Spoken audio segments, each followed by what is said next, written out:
Hello and welcome to part 5 of the Batmobile Tumbler build. In this part we're going to be fitting the front bulkhead with 2 supports and shock absorbers. First we're going to take the left bearer B5, which is marked with the letter L for left, and we are going to be putting it onto the front bulkhead. Notice the orientation where the cutout there is facing downwards. We then turn this over and we'll put some CP screws for which are into plastic. So we take a CP screw,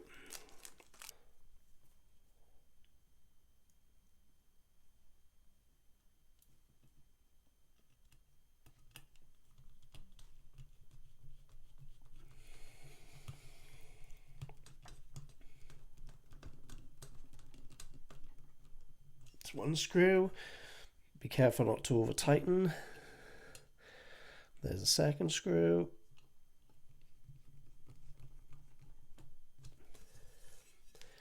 We'll do the same for the right hand side, and it is marked with a letter R.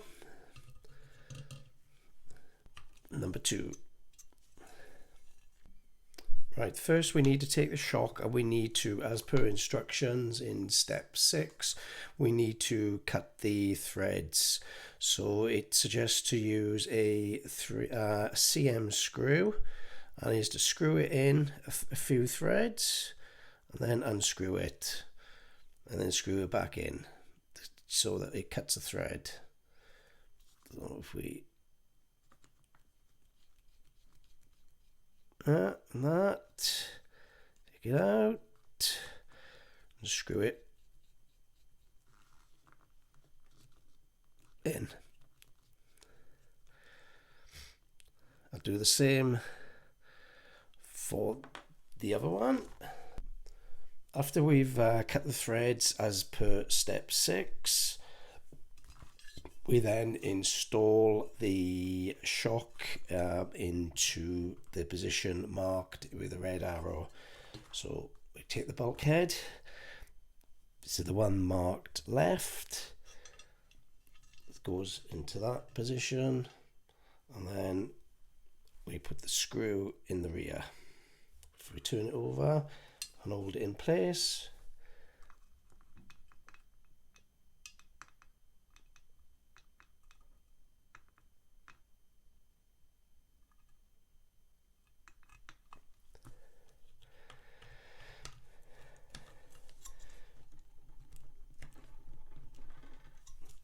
yeah, that's in place. And then we do the same for the right hand side. So we take the one with the letter R, insert the thing, take a CM screw,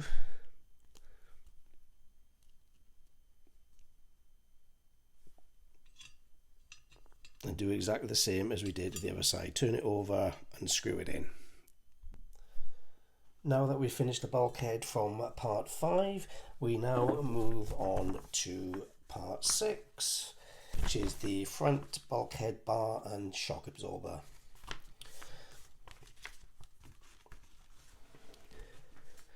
We take one of the shock absorbers 6C and one of the shock absorber joints 6D.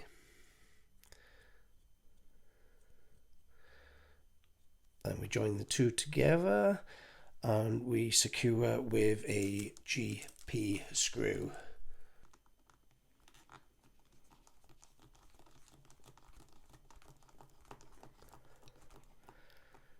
There we are. Tighten it up. Then I just slacken it off slightly so we get some movement. We do exactly the same for the other side. Now that we have done this for the second shock absorber, we move on to step 3. But if you notice on the shock absorber, I've put the screws so they are exactly a mirror image of each other. So you can see the screw, the head on the outside on that side and on the outside on that side.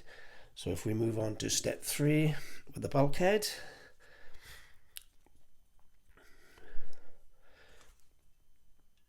so one will go there, and then we will probably put that together with a CP screw as per step 4.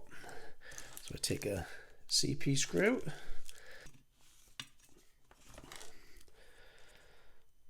a bit of a fiddle, but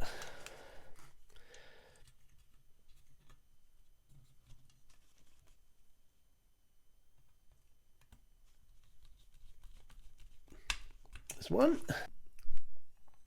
So you can see the orientation of that with the bolt on the outside and the angle where it slopes outwards. That way we do exactly the same for the other side. Bolt on the outside and we touch a CP screw on the rear to hold it together. On to step 7, we now take one of the bar supports. So you see it's got one screw hole and just one lug. So there is no left and there is no right. So we pop the locate in there.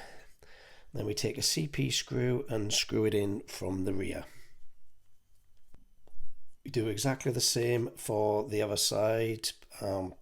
Lug in the bottom, screw hole in the top, a CP screw goes into the rear. On to the next step.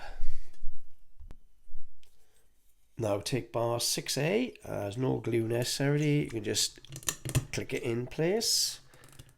Yeah, and you can notice the orientation with the lugs showing downwards. So that is step completed.